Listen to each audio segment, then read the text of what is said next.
she's lot of white stupid, people Larry? say to black people. I think you're stupid for saying that kind of thing to try to get black That people wasn't my convinced question. that race and racism Do you think remains a major Rachel problem in Jeantel America is... when it doesn't. Do you Racism think she's is not a major stupid, problem Larry? in America anymore, Piers. Racism is not a major problem in America anymore. The number one problem facing black people are the large number of black people born outside of wedlock. 75%.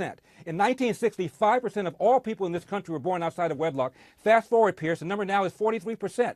You look at that for crime, dropouts, all that kind of stuff is connected. The other big problem facing black America, Piers, is the economy. 1 in 2 black men does not have a job. And one of the heads of the Congressional Black Caucus once said, if a white person were in the White House, we'd be marching on the place because of the high unemployment. But we're talking about Trayvon Martin and George Zimmerman as if it's the number one problem facing black America. It isn't even remotely on the top 10 list. Okay, Larry, this isn't a sort of competition to see who can be the greatest filibuster in my show's history. I'm not trying to filibuster. I'm just trying to make some common sense that I'm not hearing on your show. Let me just get back to the question I asked you and see if you can actually answer the question. Do you think that Rachel Jeantel is stupid?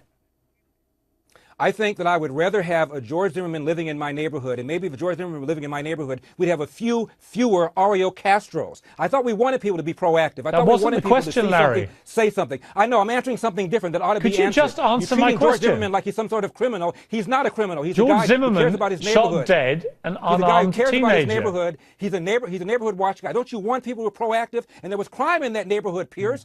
I live in South Central. There wasn't crime from Trayvon Martin in that neighborhood. The burglar bars are not on there because of George Zimmerman. They're on there because of the minority of thug in the community that's messing up everybody's image and reputation. This is why people profile. Instead of being angry at George Zimmerman, be angry at the minority of the thug who's committing these kinds of crimes. Okay, if I could jump in again. So just to clarify, though, Trayvon Martin wasn't committing crimes in that neighborhood, was he? It was an unfortunate incident. 2 people had preconceived notions about each other. It never should have been happened. Doesn't make George Zimmerman a criminal. I used to work in